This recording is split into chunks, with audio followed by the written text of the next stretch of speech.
Hi అండి, అందరికి నమస్కారం. Welcome back to my channel. ఇంటికి ఎవరైనా సడన్గా రిలేటివ్స్ వచ్చారనుకోండి, అప్పుడు ఇలా ప్రెషర్ కుక్కర్లో మనము క్యారెట్ హల్వాని చాలా క్విక్గా మరియు ఈజీగా ఎలా తయారు చేసుకోవాలో ఈ వీడియోలో చూపిస్తాను. ముందుగా మనము ఈ క్యారెట్ హల్వాని తయారు చేసుకోవడానికి నేను ఇక్కడ ఒక 1/2 కిలో ఇలా రెడ్ క్యారెట్ని తీసుకున్నాను. ఈ క్యారెట్తో హల్వా చేస్తే చాలా టేస్టీగా ఉంటుంది. ఇప్పుడు వాటి ఎడ్జెస్ కట్ చేసుకోవాలి. ఇలా వీడియోలో చూపిస్తున్న విధంగా కట్ చేసుకొని వీటి మీద ఉన్న స్కిన్ని మనము ఇలా పీల్ చేసుకోవాలి.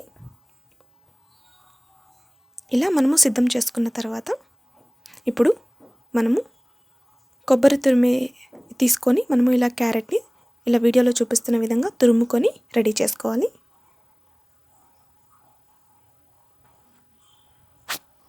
ఇప్పుడు మనము కుక్కర్ పెట్టుకొని కుక్కర్ హీట్ చేసుకొని ఇందులోకి ఇప్పుడు మనము ఒక 2 స్పూన్ల దాకా నెయ్యిని యాడ్ చేసుకోవాలి. నెయ్యి బాగా వేడెక్కిన తర్వాత ఆల్రెడీ తురిమి పెట్టుకున్న క్యారెట్ని ఇందులోకి వేసుకొని బాగా మిక్స్ చేసుకొని ఒక 2 నిమిషాల పాటు మనము ఈ నెయ్యిలో ఉడికించుకోవాలి.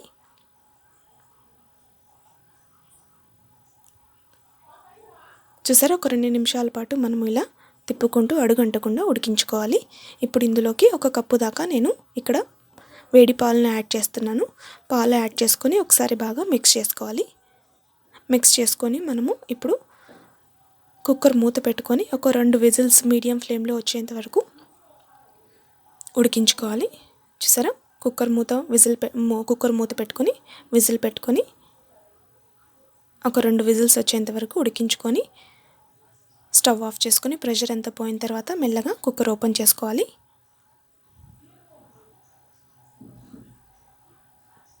చూసారా, క్యారెట్ బాగా ఉడికిపోయింది. ఒకసారి బాగా మిక్స్ చేసుకోవాలి. ఇప్పుడు స్టవ్ ఆన్ చేసుకొని మరి కుక్కర్ పెట్టుకోవాలి. ఇప్పుడు ఇందులోకి నేను 1/2 కిలో క్యారెట్ హల్వాకి ఇక్కడ 100 గ్రామ్స్ అంటే 100 గ్రాముల చక్కెరని యాడ్ చేశాను. మీకు కావాలనుకుంటే కొంచెం ఎక్కువగా కూడా యాడ్ చేసుకోవచ్చు. ఇప్పుడు బాగా మిక్స్ చేసుకొని మనము ఒక 5 నుంచి 7 నిమిషాల పాటు ఉడికించుకోవాలి మీడియం ఫ్లేమ్లో పెట్టుకొని.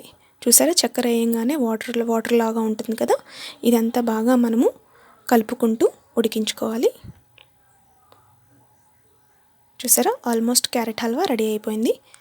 ఇప్పుడు ఇంకొక కడాయి పెట్టుకొని అందులోకి నెయ్యిని యాడ్ చేసుకోవాలి.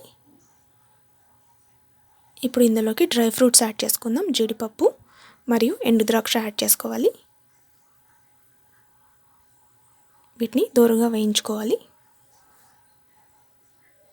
వేయించుకున్న తర్వాత మనం ఆల్రెడీ కుక్కర్లో క్యారెట్ హల్వాని ఉడికించుకున్నాం కదా, అది ఇందులోకి నెయ్యిలోకి వేసుకొని బాగా మిక్స్ చేసుకొని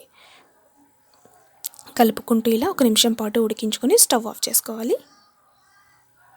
అంతేనండి, ఎంతో వేడిగా తీయగా కమ్మగా ఉండే క్యారెట్ హల్వా రెడీ అయిపోతుంది. మనకు సడన్గా ఎవరైనా ఇంటికి రిలేటివ్స్ వచ్చారనుకోండి, ఏం స్వీట్ చేయాలో తెలియదు కదా, అలాంటప్పుడు ఇలా క్విక్గా మనము క్యారెట్ హల్వా చేసుకున్నామంటే చాలా టేస్టీగా ఉంటుంది. అందులో తిన్న వాళ్ళు కూడా చాలా హ్యాపీగా ఫీల్ అవుతారు. Thanks for watching my video. Bye, take care.